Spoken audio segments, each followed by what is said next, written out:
La muerte del general Juan Vicente Gómez trajo como inmediata consecuencia la elevación a la presidencia de la República del general Eleazar López Contreras, cuya secretaría servía yo como jefe de servicio del Ministerio de Guerra y Marina para diciembre de 1935. Las difíciles circunstancias del momento, los nexos de amistad y la confianza que me dispensaba el general López Contreras me hicieron entrar en contacto con los políticos que actuaban en el primer plano nacional.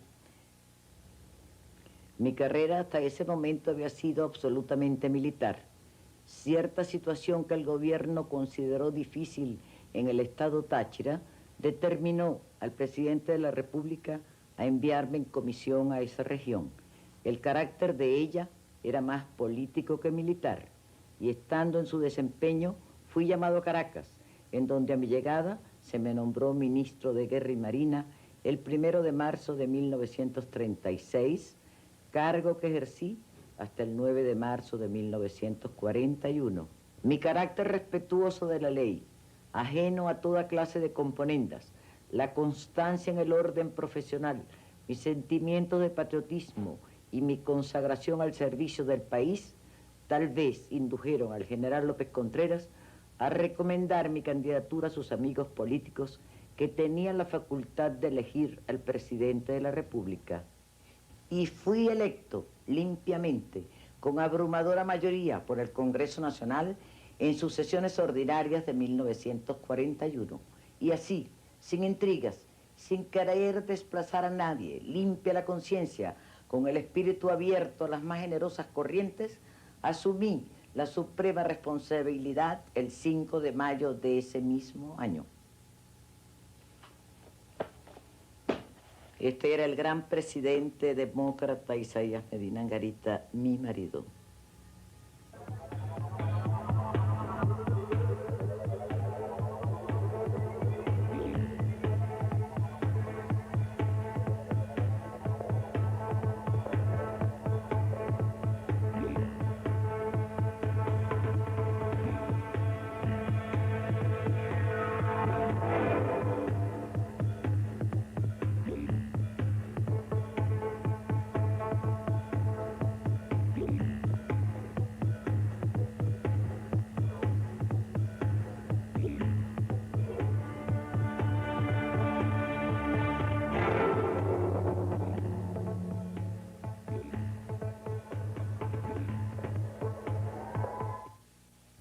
En la necesidad de reforzar cada vez más nuestro comité directivo, pensé que la presencia de Delgado Chalbó era muy importante.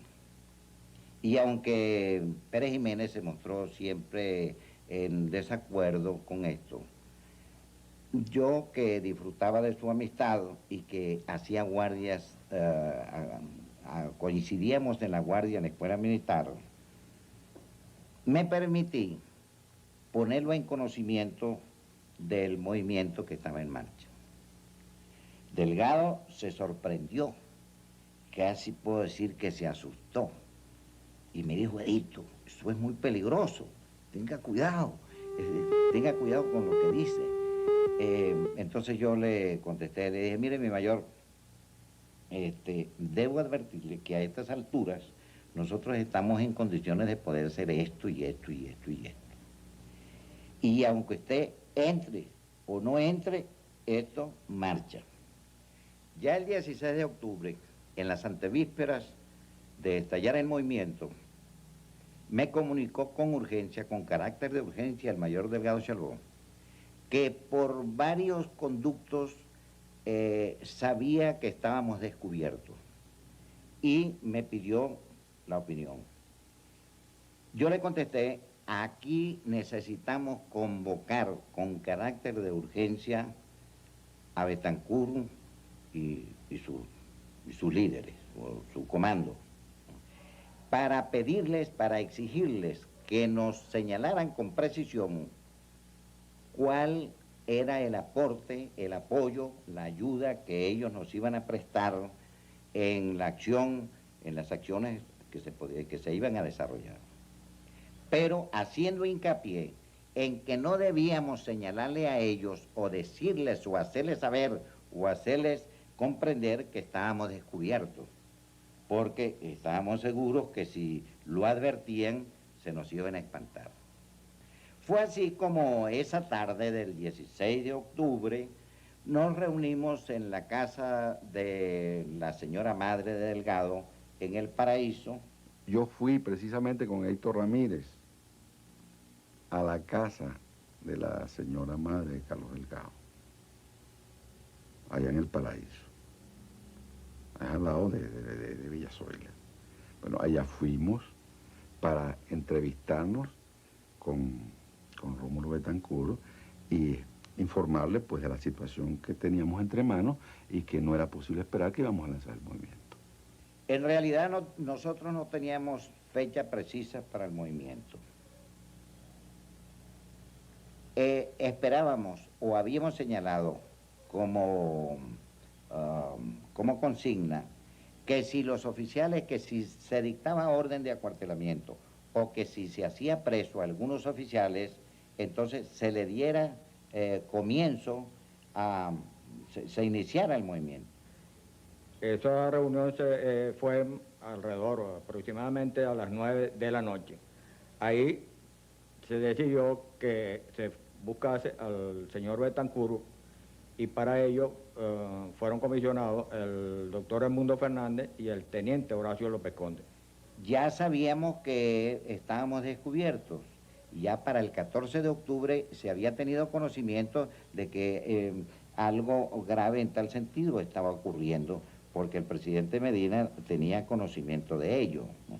Este conocimiento lo teníamos debido a que Helio Quintero, ingenuamente siempre, comentaba que mi tío me dijo esto, mi tío me dijo lo otro, y entre eso nos decía que mi tío inclusive tiene la lista ya de los que están conspirando.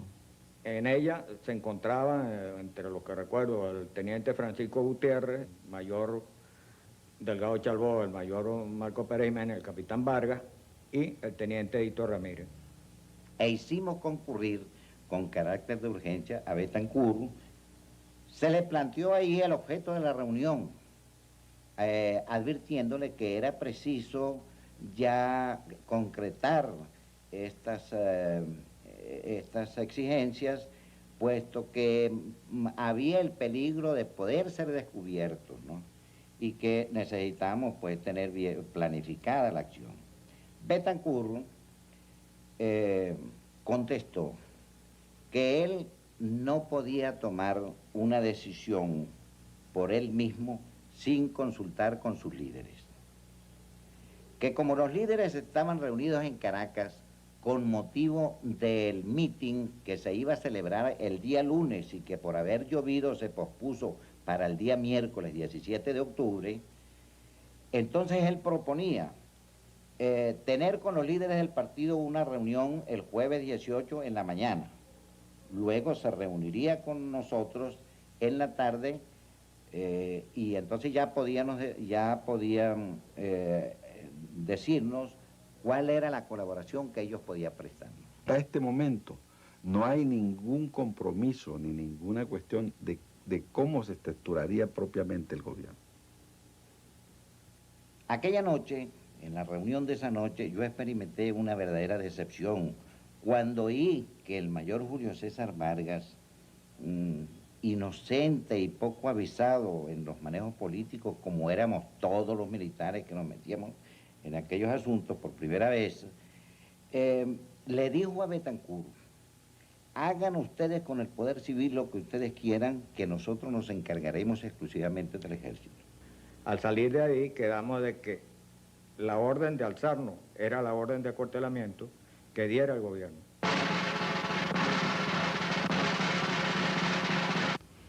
El 17 de octubre, la víspera del 18, nosotros sabemos que estamos descubiertos. El 17 de octubre, el general Medina tuvo la primera noticia de la conspiración militar. Se entera el 17 de octubre, tarde en la noche, por uno de los mismos conspiradores o golpistas que quizás, pienso yo, que le remordería la conciencia, se valió de un edecán y le comunicó lo que iba a pasar. Medina, respetuoso, encarga a un oficial del ejército de hacer averiguaciones, pero con la absoluta, el pedimento de que tratase con gran cuidado a todos esos mozos, porque no era conveniente comprometer su carrera. Se quedó así, le dijo, y tengan mucho tacto, porque esta denuncia que acabo de recibir puede ser una infamia, y yo no creo que esos jóvenes vayan a hacer una cosa de ese género.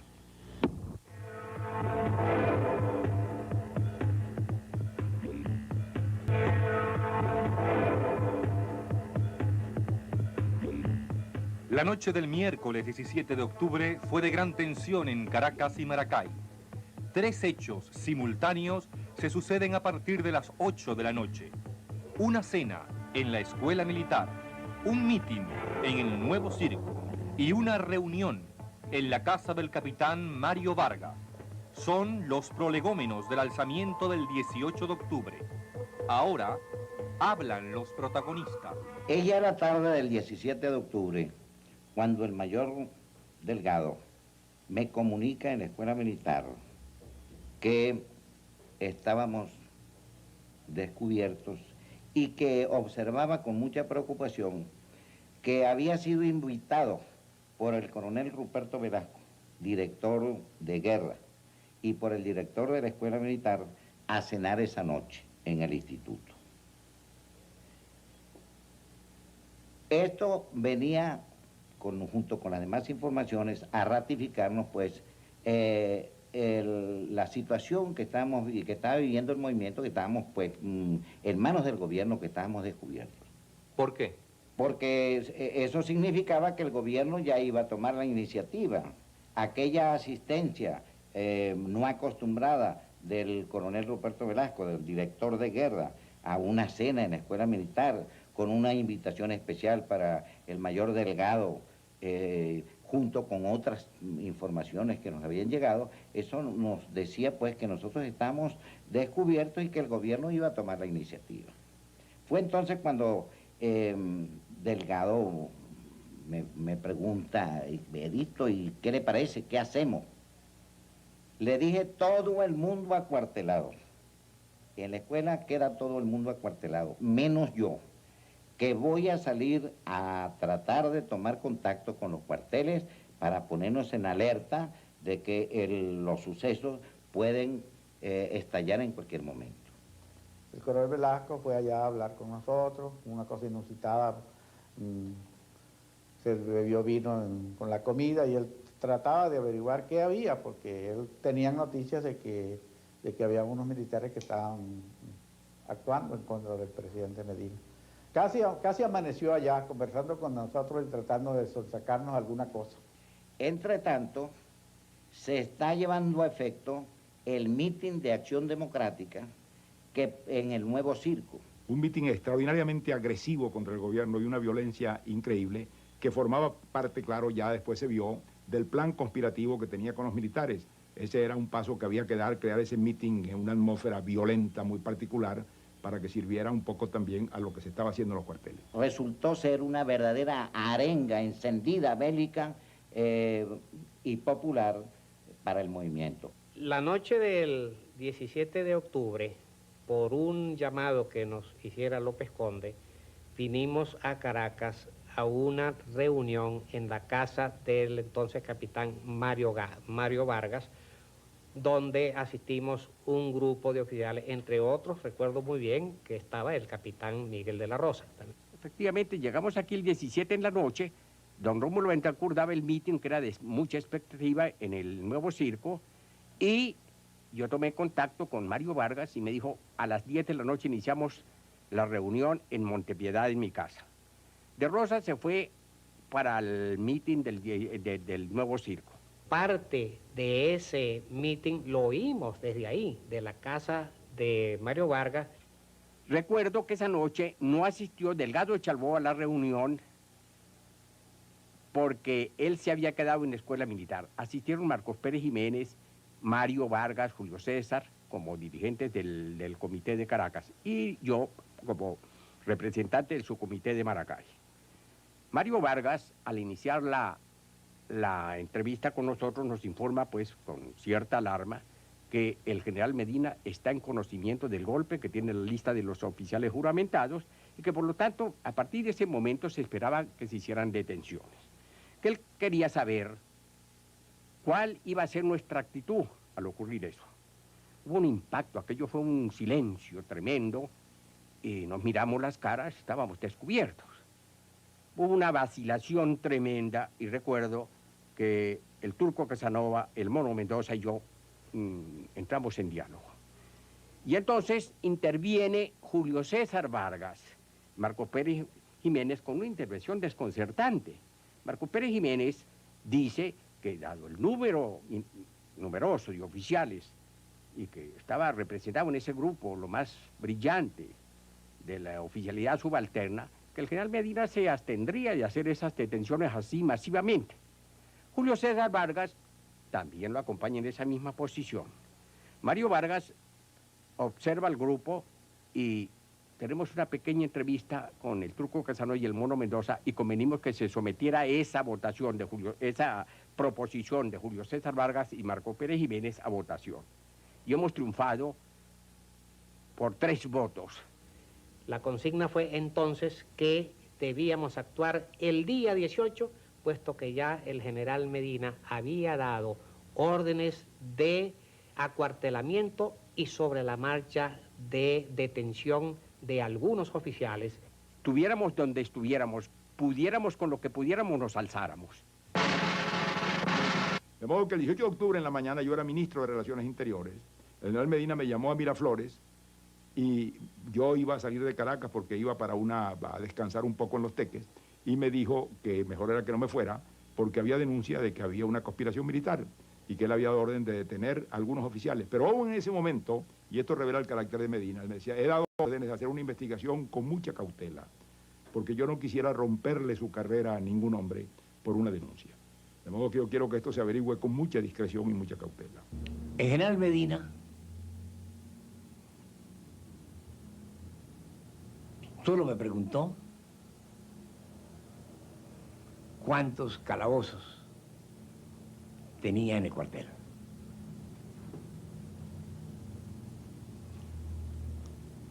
Yo le respondí que solo 2, puesto que los detenidos se encontraban siempre o eran enviados al retén de la cárcel Modelo. Como a las 11 y pico de la mañana, más o menos, llegó allá detenido el mayor Pérez Jiménez, acompañado por el general Chalbo Cardona. Más tarde, parece, llegó Julio César Vargas. Nos llega la noticia de que han hecho preso al comandante Julio César Vargas, a López Conde, al capitán Velasco, al mayor Pérez Jiménez, y que el mayor Delgado ha sido solicitado para cumplir una comisión con el director de guerra en Coro, que el capitán Mario Vargas era solicitado por el director de la escuela para contar un dinero en su habitación. En esta expectativa, los oficiales que estábamos en la escuela, entonces buscábamos dónde reunirnos, dónde cambiar impresiones, dónde tomar la decisión definitiva. Fue entonces cuando nos reunimos bajo la escalera que daba a la cocina y exponiendo cada uno su punto de vista, dijo Delgado, si voy yo al ministerio, me van a hacer preso como un tonto. Y si no va, agregué yo, va a ser declarado en rebeldía. Entonces, vamos a alzarnos, vamos a tomar la decisión. Los oficiales armarse, agregué yo. Y yo tomé rumbo hacia la biblioteca de la escuela, donde los alféreces estaban preparando sus exámenes porque, repito, o hago la aclaratoria de que estábamos en los exámenes finales. Y cuando llegaba al comedor de oficiales, vi que un grupo de ellos traía ya preso al director de la escuela. Visto esto, el mayor Delgado me conminó a quedarme yo con el director de la escuela para conducirlo al calabozo mientras él se ocupaba de otras cosas. Y cuando marchábamos hacia el calabozo, vi que otros oficiales traían preso ya al director de guerra que ofrecía resistencia. Ya a las puertas del calabozo, me grita Mario Vargas: Edito, háblale al personal. Estoy yendo a los cuatro vientos un timbre de alarma y la formación de cadetes firmes en el patio principal, presa de la emoción más grande. Entonces, así les arengué: cadetes, dije, la suerte de la República está echada. Hemos iniciado un movimiento revolucionario encabezado por la juventud militar. Necesitamos mucha serenidad, mucha decisión y un gran valor. A las armas. Estoy yendo y pegando un salto los cadetes, entre gritos y alegría, fueron a empuñar las armas. Se había iniciado así el movimiento del 18 de octubre de 1945. Para el 18 de octubre de 1945, yo era el jefe de guardia en el Palacio Miraflores. A las 9:30, poco más o menos, el teniente Carlos Morales, oficial de enlace del movimiento revolucionario, me informó de que de parte del comando revolucionario que estuviera listo. Seguidamente, yo informé a los oficiales comprometidos de lo que estaba sucediendo. Cuando se presentó el teniente Illaramendi y me dijo que de parte del comando que actuara, que ya, o sea, que procediéramos a alzarnos. Pues el capitán Nucetti Paoli y yo decidimos que empezaría el movimiento a la 1, tan pronto como el general Medina abandonara el palacio. Isaías, mi marido, llegó violentamente y salió para el cuartel de Miraflores, donde no se le abrió la puerta. Habían dado orden al subteniente José Antonio Olivero de cerrar la puerta del cuartel.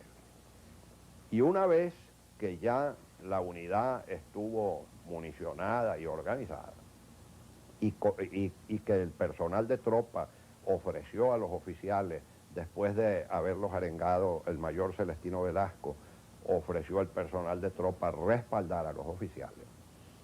El capitán Miguel Nucetti Paoli se situó en el ventanillo de la puerta del cuartel, ese pequeño postigo que dejan abierto en la puerta de los cuarteles por donde queda el centinela en la noche.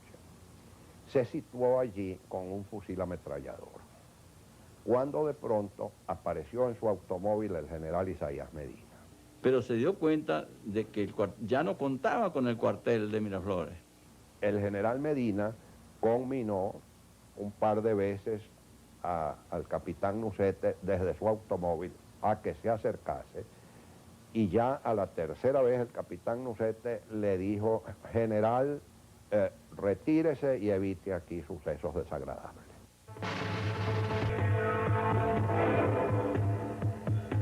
Recuerdo que estaba en mi oficina, que compartía con Raúl Llori, en la esquina de Altagracia, el 18 de octubre, como a cerca de la 1 del día, ya todos se habían retirado y yo estaba a punto de retirarnos cuando sonó el teléfono. Se trataba de la señora madre de Delgado Chalbaud, y fue ella quien me dijo, de parte de su hijo, que estaban ya insurreccionados en la escuela militar, y de que por consiguiente nos enviaban a decir que procediéramos a la colaboración que podríamos prestar. Me encontré solo con aquella responsabilidad y empecé desde luego a llamar por teléfono a todos los compañeros, con la dificultad consiguiente a la hora aquella, a la 1 de la tarde.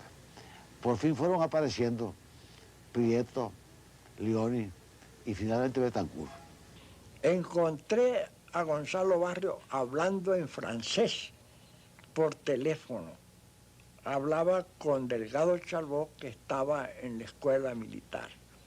Delgado Chalbaud le comunicaba a Gonzalo que había comenzado el golpe de Estado, que ellos habían cumplido con su compromiso, que cumpliéramos nosotros con el nuestro. La madre de Delgado Chalbó estaba al lado de Gonzalo Barrios.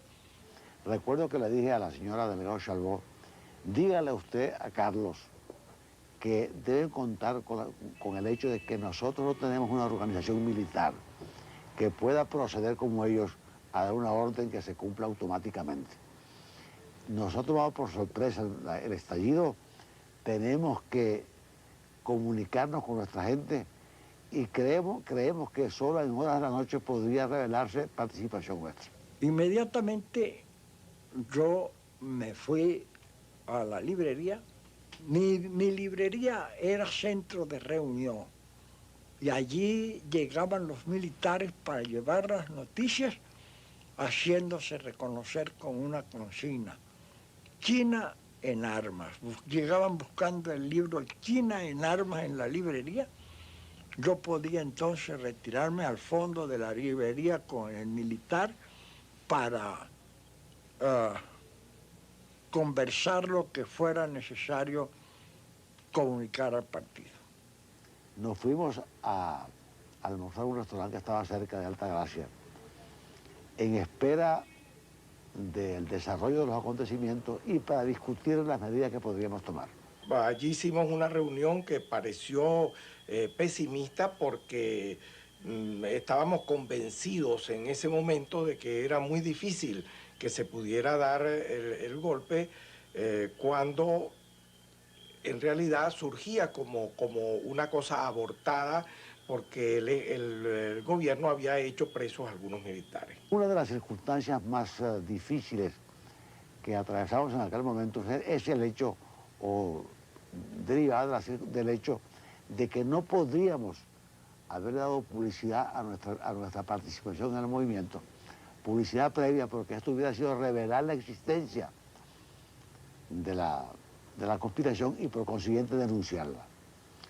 De modo pues que mucha gente nuestra, y particularmente en el mundo estudiantil, estaban prejuiciados contra lo que pudiera ocurrir en ese sentido, porque se decía que había una conspiración que presidía el general López Contreras. Resolvimos en ese momento que solamente dos personas, Betancur y Leoni, asumieran la responsabilidad de las reuniones con los militares para tratar de salvar el partido. Recuerdo que estando en el restaurante se oyeron algunos disparos. La gente no se conmovió, los clientes ordinarios, creyendo seguramente que se trataba de cualquier cosa, cualquier circunstancia que no venía al caso.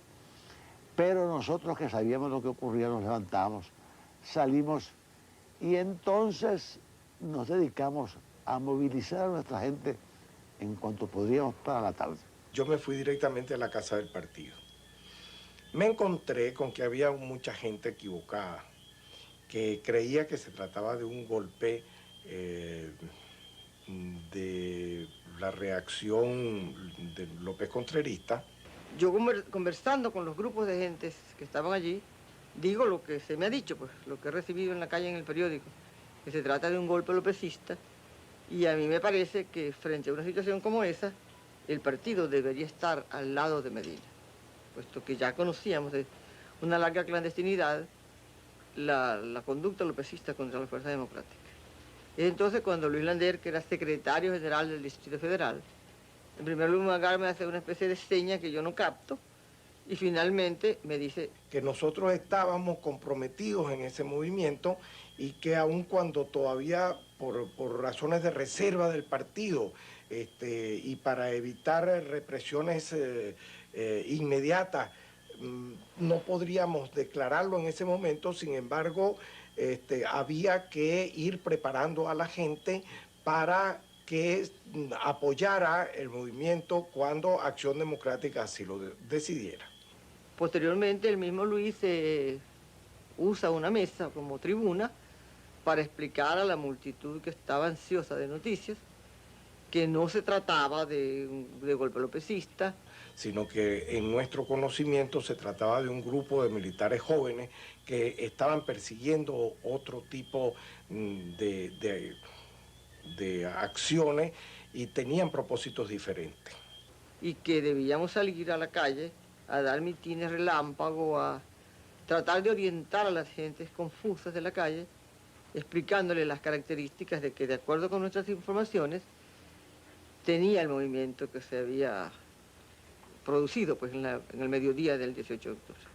Cuando yo estoy en pleno trabajo de organización, llega Luis Troconi Guerrero con alborozo y me dice: triunfamos, tomamos el cuartel insurreccionado de San Carlos.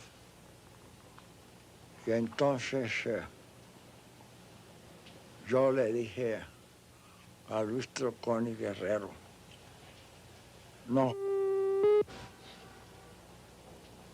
Y Luis Troconi, todo sorprendido, me dice: el partido está en esto, poniéndome el dedo índice sobre la frente en el lugar que divide los cabellos y la frente. Le dije: hasta aquí. El 18 de octubre, a las 7 de la mañana, tuve conocimiento de una serie de anormalidades que se estaban sucediendo en la Escuela de Aviación. Esto consistía en algunos arrestos de oficiales y en la preparación de un local que estaban organizando con el fin de tenerlo listo para detener allí algunos oficiales. Vista esta situación, me fui a la casa del mayor Fuentes con el fin de transmitirle aquella información y le sugerí que de inmediato se fuera él a poner al frente de su unidad, porque algo anormal estaba sucediendo y que mi concepto no era otra cosa que el golpe había abortado.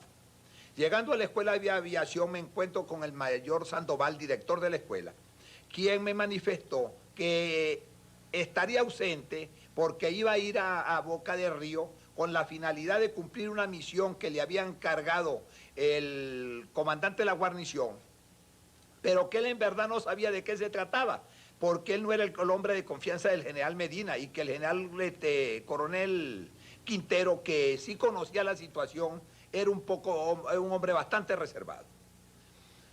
Me pidió que estuviera atento a todo mi movimiento dentro de la escuela. Saliendo el mayor Sandoval, traté yo de poner mi mente en orden y de inmediato pensé que era necesario constatar la veracidad de aquellos hechos, sobre todo la situación de Caracas. Me fui a la compañía de teléfono, pedí una llamada a la escuela militar, me contestó un brigadier que es hoy el teniente Edgar Sánchez Jiménez, y me puso al habla con el capitán Mario Ricardo Vargas. Me informó que la escuela, ellos se encontraban en pleno movimiento y que notificara a los cuerpos y que él pensaba que éramos muchos y que no podíamos fracasar. Ya nosotros habíamos observado la visita de los dos, del general y el coronel Conde García y general Andrónico Rojas, con el comandante de la guarnición, el general Marco Ardila, y que estaban visitando los cuarteles. Entonces Tamayo llega con un traje de baño en la mano. Ya teníamos un tanque grande que era como una piscina y lo increpa el comandante del batallón motoblindado, el teniente coronel Castro Zambrano. Y Tamayo, ¿qué hace por aquí? Le muestra el traje de baño y le dice: vine a ver si me doy un bañito ahí en la piscina. A esto era ya casi el mediodía. Nos informa todo lo que está sucediendo para que tomemos las previsiones, procedamos a organizar lo que necesitemos y fijar una hora para la insurgencia. Como eran las 12, dimos el plazo de una hora, ya más o menos estábamos preparados. Observamos en el cuartel Páez, sede del batallón Caracas y del batallón motoblindado Bermúdez número 1, del cual yo era plaza, que llegan detenidos o los llevan el mayor Hugo Fuentes, jefe del movimiento en Maracay, y el capitán de la Rosa, uno de los dos capitanes detenidos. El brote subversivo se estaba localizado en el cuartel Páez de Caballería. Me dispuse entonces a enviar un nuevo mensaje. Cuando esto sucedía sonaron los primeros disparos en el cuartel Páez, me regresé a la escuela, formé los cadetes, y en el momento en que estaba repartiendo el parque, hizo de su entrada nuevamente el mayor Sandoval. Hicieron preso al director y tomaron la escuela de aviación. Nosotros nos trasladamos al cuartel Páez. ¿Cuál sería nuestra sorpresa? Que al llegar allí, el general Andrónico Rojas, que había llegado en la mañana del 18 a las 10 de la mañana, había sido designado por el general Medina para reforzar la posición del general Andrónico Rojas, estaban reunidos con todos los oficiales de la guarnición de Maracay en el comando del cuartel Venezuela. Nosotros logramos entrar. Inmediatamente estaba Maldonado Silva en la puerta con el expectativo esperándonos qué íbamos a hacer. Y le dije yo, alzarnos. E inmediatamente Rodríguez Landaeta, en fin, un grupo de oficiales se dieron a la tarea, detuvieron al comandante del batallón, al segundo comandante, y luego logramos tomar ya el batallón en nuestras manos. Yo, como era capitán, asumí el mando del batallón por unanimidad de mis compañeros, y al rato llega un mensaje del Regimiento de Aviación de Tamayo Suárez, donde nos pedía con urgencia que interviniéramos con los tanques. Efectivamente, el teniente Moncada Vidal, teniente Maldonado Silva, son destinados con 3 tanques a reforzar la posición de estos allá al Regimiento de Aviación. Llegamos, rompimos la cerca con el tanque, con los carros exploradores blindados, penetramos en la Escuela Militar de Aviación, salieron todos a recibirnos. Cuando llega corriendo creo que era maestre López García, su oficial profesional de carrera, a informar que un batallón ha tomado el Regimiento de Aviación. Yo me voy con Moncada Vidal, con el teniente Moncada Vidal en el carro de asalto, y me voy bordeando los hangares. Tomo mi formación de combate, desbordante por la derecha, con el tanque cubriéndome los 2 carros exploradores blindados. Yo voy en el primero. Observamos el comandante del batallón, el coronel Guerrero Niño, como era voluminoso y gordo, pues claro, él se destacaba, y nos sacan una bandera blanca.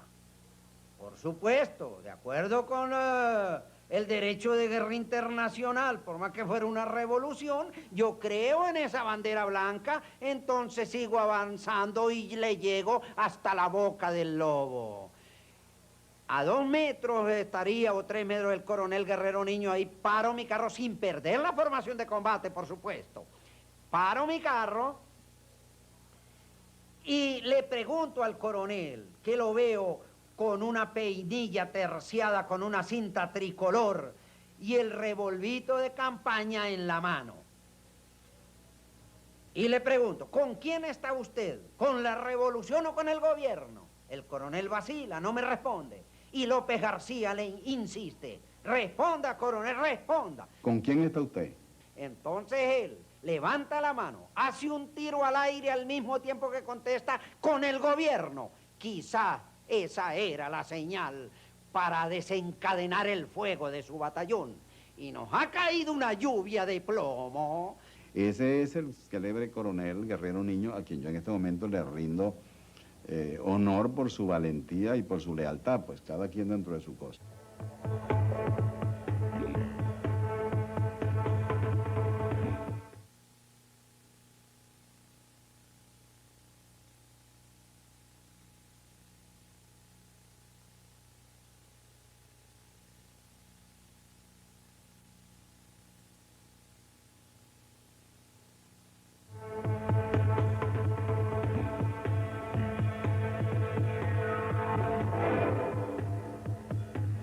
Vine a mi casa y como a las 2 de la tarde recibí una llamada del director de telégrafos, el señor Romero Burgos, para entonces, quien me manifestó que sería bueno que me trasladara a mi despacho de Caracas porque la situación no estaba tan normal como siempre.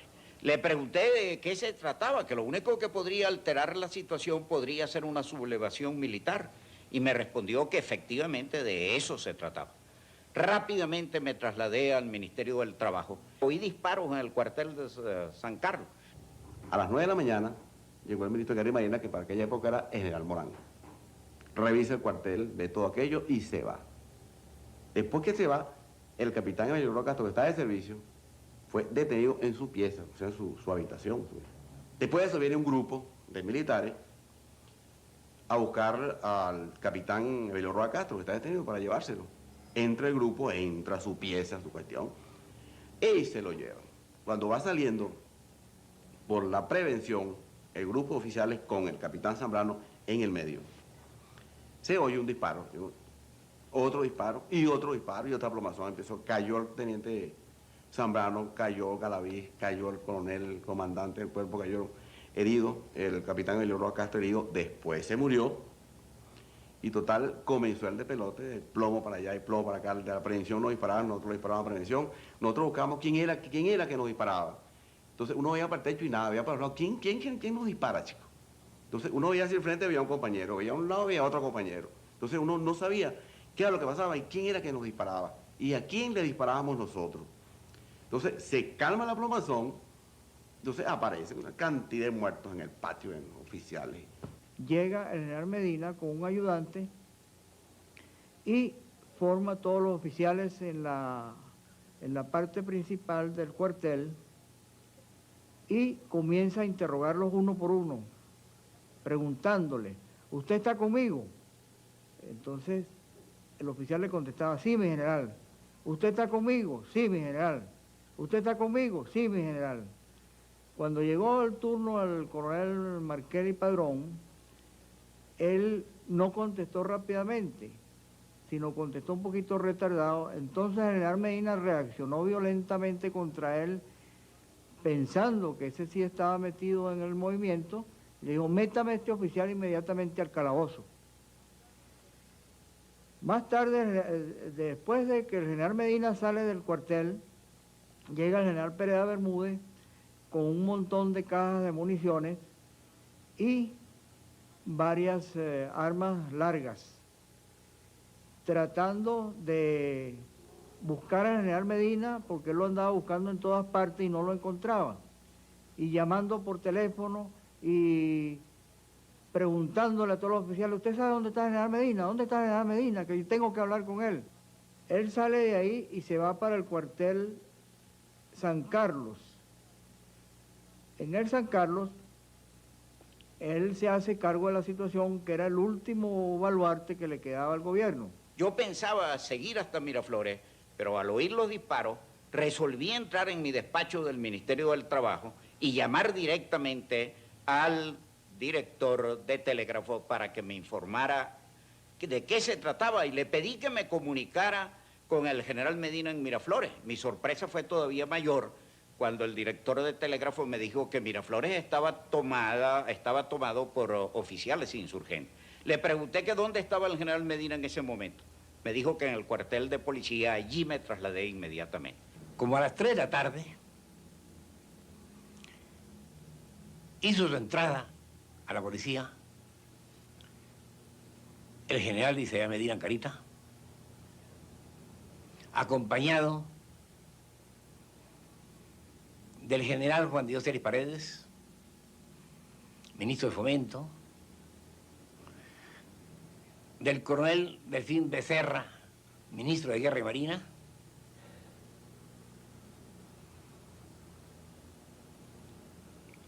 y de sus decanes. Me acerqué al general Medina y le pregunté, general, ¿qué es lo que pasa? Y me dijo una situación muy grave, que el cuartel de Miraflores y el cuartel Ambrosio Plaza están sublevados, y también la escuela militar. En ese momento llegó Antonio Arraiz, que era entonces director del Nacional, y el general Medina, dirigiéndose a él, le dijo, ya usted ve, Antonio, lo que pasa por estar los periódicos siempre criticando la obra del gobierno, diciendo que los gobernantes son incapaces. Ve tú a dónde nos ha conducido la inconversión. Allí el general Medina impartió algunas instrucciones al gobernador de Caracas y al jefe de la policía, y salió acompañado de Celis Paredes a tomar su automóvil. Yo le manifesté mi deseo de acompañarlo y gustosamente aceptó mi indicación. Cuando pasamos por la esquina de San Francisco ya había gente agolpada allí en la esquina. Al paso del presidente lo vitorearon con entusiasmo. Llegamos al cuartel Ambrosio Plaza. Iba con el gabinete y también como con unos 20 oficiales entre generales y coroneles. E iba con los decanes y además con varios camiones llenos de tropa, llenos de guardias nacionales. El general dispuso allí algunas cosas, se le veía dando algunas órdenes y después se dirigió hacia el sitio donde estábamos el teniente Camargo y yo, y hacia atrás, hacia la enfermería, que estaba fuera del cuartel, y entonces nos dio la mano a cada uno y nos dijo que esperaba que lo ayudáramos en esa circunstancia.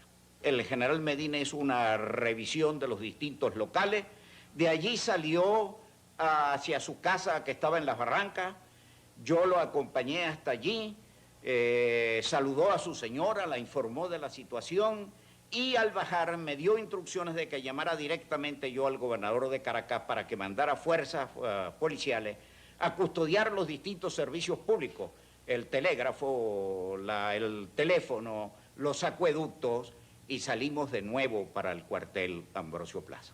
Y le pedimos a Medina que nos diera fusiles para armar a la clase obrera.